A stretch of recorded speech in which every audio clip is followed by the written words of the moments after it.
তখন একটা শব্দ শুনলাম, এরোপ্লেন যাওয়ার মতন শব্দ। কিন্তু শব্দটা জোর নয়, ভোমরা উড়ে বেড়ালে যেমন শব্দ হয় সেই রকম। ব্রেক ভ্যান থেকে তাকিয়ে তাকিয়ে দেখলাম আকাশে কিচ্ছু দেখতে পেলাম না। গল্প কবিতা এবং আজকে এক ভৌতিক মালগাড়ি আর গার্ড সাহেব। রচনা বিমল কর।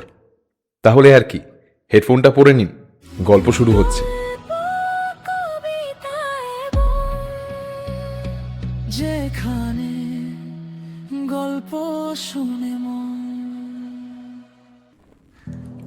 সে কি আজকের কথা? 40-45 বছর আগের ঘটনা। আমার তখন কি বা বয়স, বছর 22। অনেক কষ্টে একটা চাকরি পেয়েছিলাম রেলের। তাও চাকরিটা জুটেছিল যুদ্ধের কল্যাণে। তখন যুদ্ধ চলছে, দ্বিতীয় বিশ্বযুদ্ধ। আমাদের এখানে যুদ্ধ না হোক তোড়জোড়ের অন্ত ছিল না। হাজারে হাজারে মিলিটারি, শয়ে শয়ে ক্যাম্প, যত্রতত্র প্লেনের চোরা ঘাঁটি। রাস্তাঘাটে হামেশাই মিলিটারি ট্রাক আর জিপ চোখে পড়ত। ওই সময়ে সব জায়গাতেই লোকের চাহিদা হয়েছিল, কলকারখানায়, অফিসে, রেলে, মিলিটারিতে তো বটে। চাকরিটা পাওয়ার পর আমাদের মাস তিনেকের এক ট্রেনিং হলো। তারপর আমায় পাঠিয়ে দিল মাকোড়া সাইনিং বলে একটা জায়গা। সে যে কি ভীষণ জায়গা আজ আর বোঝাতে পারবো না। বিহারেরই এক জায়গা অবশ্য, মধ্যপ্রদেশের গা ঘেঁষে, কিন্তু জঙ্গলে আর ছোট ছোট পাহাড়ে ভর্তি। ওদিকে মিলিটারিদের এক ছাউনি পড়ছে। শুনেছি গোলা বারুদও মজুদ থাকত।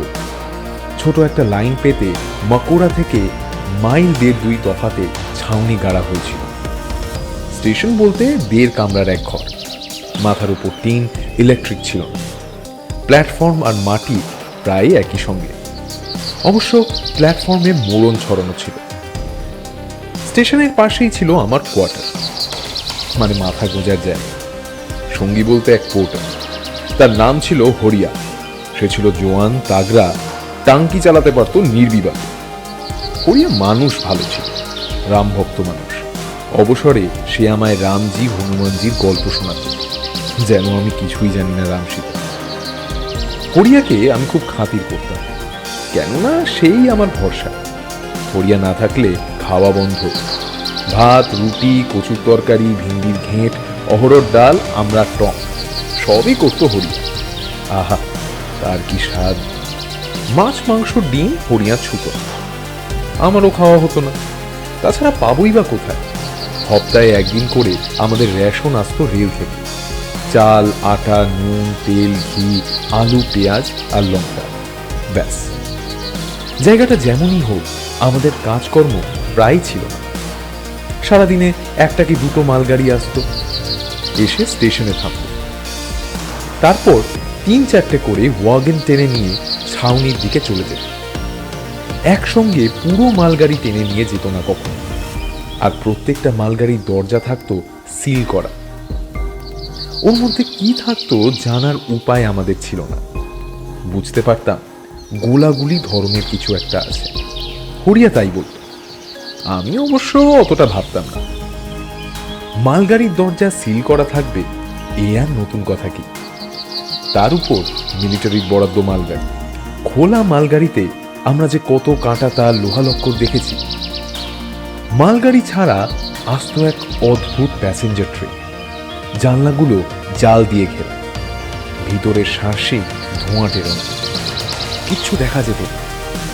দরজায় থাকতো রাইফেলধারী মিলিটারি। 1-2 হপ্তাহ বাদে এই রকমের গাড়ি আসতো, 2-1 মিনিটের জন্য দাঁড়াতো, আমাকে দিয়ে কাগজ সই করাতো, তারপর চলে যেত ছাউনির দিকে। গাড়িটা যতক্ষণ স্টেশনে দাঁড়িয়ে থাকতো ততক্ষণ কেমন এক গন্ধ বেরোত, ওষুধ ওষুধ গন্ধ।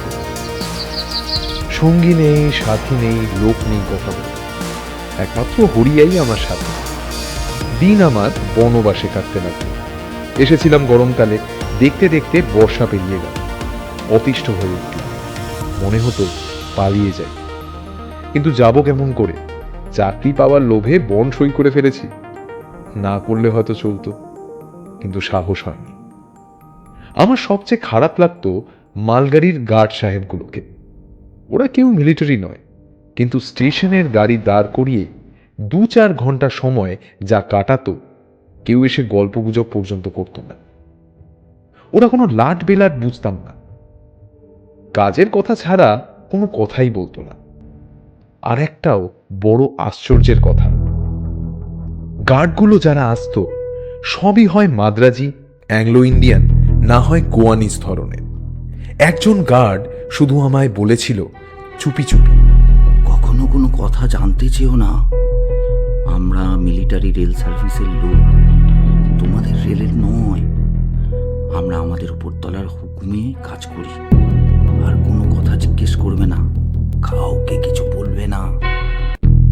সেদিন থেকে আমি খুব সাবধান হয়ে গিয়েছিলাম। সব জিনিসেরই একটা মাত্রা আছে। ওই জঙ্গলে ওইভাবে একা পড়ে থাকতে থাকতে 6 মাসের মধ্যেই আমি যেন কেমন হয়ে গেলাম। পাগল পাগল লাগতো নিজেকে। হরিয়াকে বলতাম, চল পালিয়ে যাই। হরিয়া বলতো, আরে বাপ বে বাপ, বলতো অমনি কাজ করলে হয় ফাটকে ভরে দেবে, না হয় ফাঁসিতে লটকে দেবে। অন কাজ করবে না বাবু। ভয় আমার প্রাণেরও ছিল। পালাবো বললেই তো আর পালানো হয় না। সময় কাটাবার জন্য আমি প্রথমে অনেক বলে কয়ে 2 প্যাকেট তাস আনি। রেশনের চাল ডালের সঙ্গে তাস পাঠিয়ে দেয় এক বন্ধু। পেশেন্স খেলা শুরু করি। তবে কত আর পেশেন্স খেলা যায়, তাসগুলোয় ময়লা ধরে গেল। তারপর শুরু করলাম রেলের কাগজে পদ্য লেখা। এগোতে পারলাম না, পদ্য লেখা বড় মেহনতের ব্যাপার। শেষে পেন্সিল আর কাগজ নিয়ে ছবি আঁকতে বসলাম। স্কুলে আমি ছেলেবেলায় ড্রয়িং ক্লাসে কেটলি এঁকেছিলাম। ড্রয়িং স্যার আমার আঁকা দেখে বেজায় খুশি হয়ে বলেছিলেন, বাহ, বেশ লাউ এঁকেছিস তো, এক কাজ কর, এবার লাউ আঁকতে চেষ্টা কর, কেটলি হয়ে যাবে। তুই সবসময় উল্টে নিবি। তোকে বললো বেড়াল আঁকতে, তুই বাঘ আঁকা শুরু করবি, দেখবি বিড়াল হয়ে গেছে। লজ্জায় আমি মরে গিয়েছিলাম সেদিন। তারপর আর ড্রয়িং করতে হাত উঠত না, বন্ধুদের নিয়ে আঁকিয়ে নিতাম। এতকাল পর আবার ছবি আঁকতে বসে দেখলাম ভূত প্রেত দানব দৈত্য ছাড়া গাছপালা মানুষ আর আসে না। ছবি আঁকার চেষ্টাও ছেড়ে দিলাম, তবে হিজিবিজি ছাড়তে পারলাম না। কাগজ পেন্সিল হাতে থাকলেই কিম্ভূত কিমাকার আঁকা বেরিয়ে আসতো। এইভাবেই শরৎ চলে এলো না বলে বলা উচিত শরৎকালের মাঝামাঝি হয়ে গেল। ওখানে অবশ্য ধানের ক্ষেত, পুকুর, শিউলি গাছ নেই যে চট করে শরৎকালটা চোখে পড়বে। ধানের ক্ষেতে মাথা দুলিয়ে দুলিয়ে কেউ ডাকার নেই। পুকুর নেই যে শালুকে শাপলার পুকুর ভরে উঠবে। আর একটা শিউলি গাছ নেই যে সন্ধে থেকে ফুলের গন্ধে মন আনচান করবে। ওসব না থাকলেও আকাশ আর মেঘ আর রোদ বলে দিত শরৎ এসেছে। একটা জায়গায় কিছু কাশফুলও ফুটেছিল। এই সময়ে একদিন এক ঘটনা ঘটল। তখন সন্ধে রাত কি সবেই রাত শুরু হয়েছে। ইঞ্জিনের হুইসেল শুনতে পেলাম। রাতের দিকে আমাদের স্টেশনে ট্রেন আসতো, বারণ ছিল। একদিন শুরু হয়ে এসেছিল। কোয়ার্টারে বসে ইঞ্জিনের হুইসেল শুনে আমি হরিয়াকে বললাম, তুই কচুর দম বানা, আমি দেখে আসছি। বলে একটা জামা গায়ে চাপিয়ে বেরিয়ে পড়লাম। কোয়ার্টার থেকে স্টেশন 25-30 পা। বাইরে বেরিয়ে যেন চমকে গেলাম। মনে হলো যেন সকাল হয়ে এসেছে। এমন ফর্সা, আকাশের দিকে তাকিয়ে দেখি টলটল করছে চাঁদ। এমন মনোহর চাঁদ জীবনে দেখিনি। কি যে সুন্দর, কেমন করেই বা বোঝাই। মনে হচ্ছে রূপোর মতো মস্ত এক ঘোড়ার মুখ থেকে কল কল করে চাঁদের আলো গড়িয়ে পড়ছে নিচে। জ্যোৎস্নায় আকাশ, বাতাস, মাটি সব যেন মাখামাখি হয়ে গেছে। এ আলোর শেষ নেই, অন্ত নেই রূপের। আকাশের 2-1টা টুকরো মেঘ সরে গেছে যদিও, চাঁদের কাছাকাছি কিচ্ছু নেই, শুধু জ্যোৎস্না ছড়িয়ে পড়েছে। স্টেশনে এসে দরজা খুললাম। তার আগেই চোখে পড়েছে অনেকটা দূরে একটা মালগাড়ি দাঁড়িয়ে। ইঞ্জিনের মাথার আলো জ্বলছে না, ড্রাইভারের পাশেও আলো নেই। দরজা খুলে আমাদের লণ্ঠন বার করলাম, লাল সবুজ লণ্ঠন। লণ্ঠনের মধ্যে ডিবি ভরে দিলাম জ্বালিয়ে। বাইরে এসে হাত নেড়ে নেড়ে লণ্ঠনের সবুজ আলো দেখাতে লাগলাম, মানে চলে এসো, স্টেশন ফাঁকা, লাইন ফাঁকা। ট্রেনটা এগিয়ে এলো না। কিছুক্ষণ পর দেখি মালগাড়ির দিক থেকে কে আসছে, হাতে আমার মতনই লাল সবুজ লণ্ঠন। তার হাঁটার সঙ্গে লণ্ঠন দুলছিল। আমি দাঁড়িয়ে থাকলাম, ব্যাপারটা বুঝতে পারছিলাম না। এরকম ঘটনা আগে ঘটেনি। লোকটা কাছাকাছি আসতে চাঁদের আলোয় আমি তার পোশাকটা দেখতে পেলাম, সাদা পোশাক, গার্ড সাহেবের পোশাক। দেখতে দেখতে গার্ড সাহেব একেবারে কাছে চলে এলো। আমি অবাক হয়ে লোকটাকে দেখতে লাগলাম।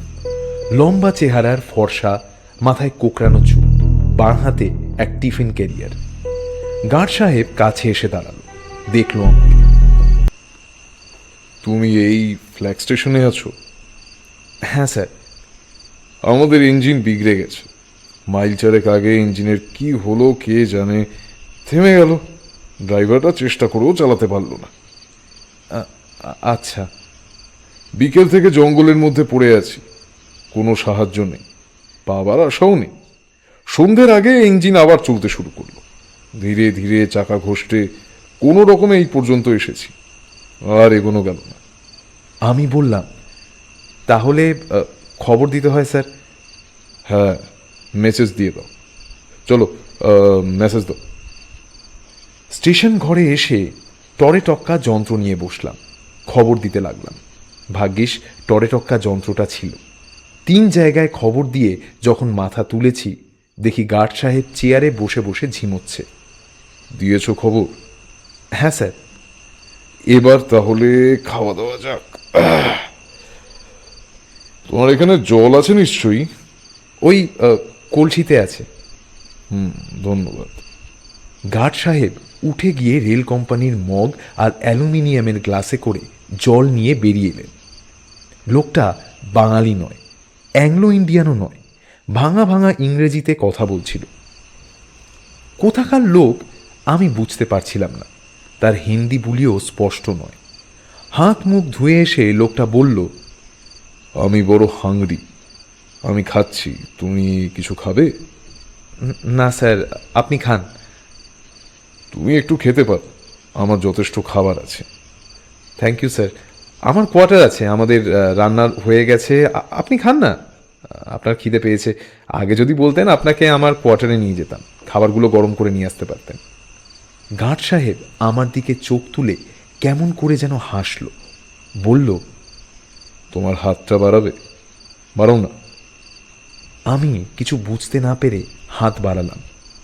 গার্ড সাহেব টিফিন ক্যারিয়ার থেকে এক টুকরো মাংস তুলে আমার হাতে ফেলে দিল। হাত আমার পুড়ে গেল, যেন মাটিতে ফেলে দিলাম। হাসতে লাগলো গার্ড সাহেব, হাসতে হাসতে খাওয়াও শুরু করলো। আমি কাগজে হাত মুছতে লাগলাম, হাতে না ফোসকা পড়ে যায় আমার। খেতে খেতে গার্ড সাহেব বলল, তোমার নাম কি ছোকরা? নাম বললাম। এখানে কদিন আছো? 6 মাসের কাছাকাছি। ভালো লাগে জায়গাটা? না। তাহলে আছো কেন? কি করব, চাকরি স্যার। চাকরি? গার্ড সাহেব খেতে লাগলো। দেখলাম সাহেব খুবই ক্ষুধার্ত। খেতে খেতে সাহেব বলল, তোমাদের এখানে আজ কোনো ট্রেন এসেছে? না স্যার, আজ কোনো গাড়ি আসে। আমি বুঝতে পারছি না আমার গাড়িটা কেন এরকম হলো। ভালো গাড়ি, ঠিকই রান করছিল, হঠাৎ কেন থেমে গেল? Engine breakdown. কিন্তু কেন? আমরা যখন ওই ছোট নদীটা পেরোচ্ছি, জাস্ট একটা কালভার্টের মতন ব্রিজ, তখন একটা শব্দ শুনলাম, এরোপ্লেন যাওয়ার মতন শব্দ, কিন্তু শব্দটা জোর নয়, ভোমরা উড়ে বেড়ালে যেমন শব্দ হয় সেই রকম। ব্রেক ভ্যান থেকে তাকিয়ে তাকিয়ে দেখলাম, আকাশে কিছু দেখতে পেলাম না। নদীর শব্দ? না না না, জলের শব্দ নয়। আশ্চর্যের ব্যাপার কি জানো, 2-1 মিনিট আগে হঠাৎ করে যেন ইঞ্জিন বিগড়ে গেল। হঠাৎ? একেবারে হঠাৎ। আর একটা ব্যাপার দেখলাম, খুব গরম লাগতে লাগলো। এই সময়টা গরমকাল নয়, জায়গাটাও পাহাড়ি, বিকেলও ফুরিয়ে এসছে, হঠাৎ এমন গরম লাগতে যাবে কেন? সেই গরম এত বাড়তে লাগলো, মনে হলো গা হাত পা পুড়ে যাবে। ড্রাইভাররা পাগলের মতন করতে লাগলো, পুরো গাড়িটাও যেন আগুন হয়ে উঠল। অবাক হয়ে বললাম, বলেন কি স্যার? ঘন্টাখানেক এই অবস্থায় কাটল। আমরা সবাই নিচে নেমে দাঁড়িয়ে থাকলাম। তারপর? তারপর গরম কমতে লাগলো। কমতে কমতে প্রায় যখন স্বাভাবিক, তখন দেখি ইঞ্জিনটাও কোনো রকমে চলতে শুরু করেছে। এ তো বড় অদ্ভুত ঘটনা। খুবই অদ্ভুত। আরো অদ্ভুত কি জানো, আমরা গাড়িটা নিয়ে খানিকটা এগোবার পর কোথা থেকে মাছির ঝাঁক নামতে শুরু করলো। মাছির ঝাঁক? আমার গলা দিয়ে অদ্ভুত শব্দ বেরোলো। ও, সেই ঝাঁকের কথা আর বলো না। পঙ্গপাল নামা দেখেছো? তার চেয়েও বেশি। চারদিকে শুধু মাছি আর মাছি। আমাদের গাড়িও ছুটতে পারছিল না। মাছির ঝাঁক পিছনে ফেলে পালিয়ে আসবো যে, অনেক কষ্টে তাদের হাত থেকে রেহাই পেয়েছি।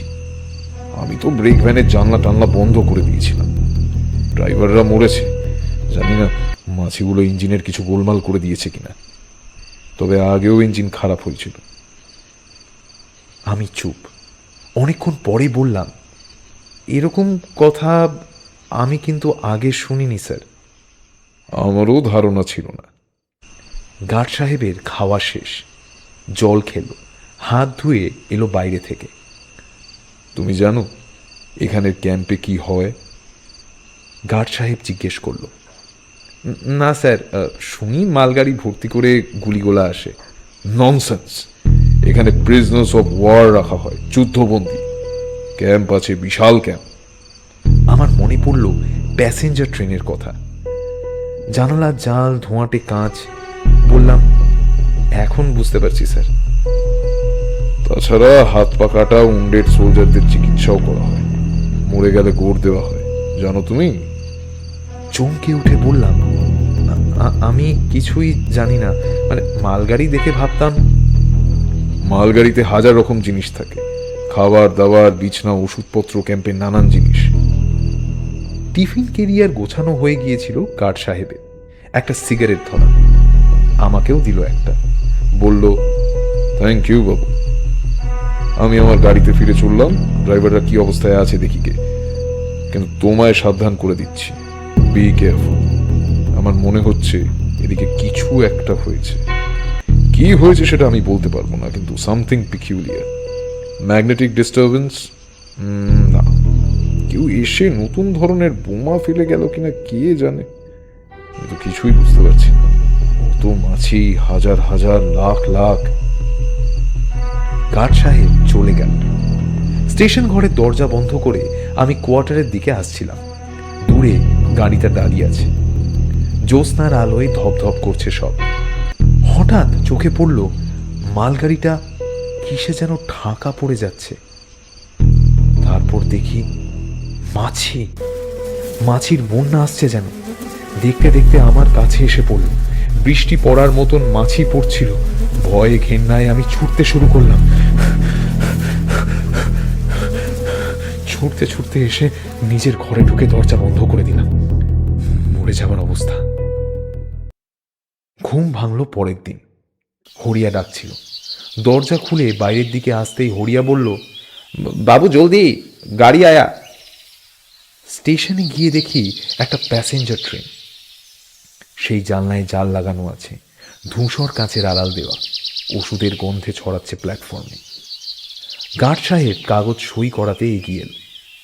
তাকিয়ে দেখি গতকালের সেই গার্ড সাহেব নয়, নতুন মানুষ। কিছু বলতে যাচ্ছিলাম আমি, গার্ড সাহেব এমন চোখ করে তাকালো যেন আমাকে ধমক দিল, কথা বলতে বারণ করলো। আমি চুপ করে গেলাম। কাগজ সই করে ফেরত দিলাম গার্ডকে, কিন্তু বুঝতে পারলাম না গতকালের মালগাড়ি, গার্ড সাহেব আর অত মাছি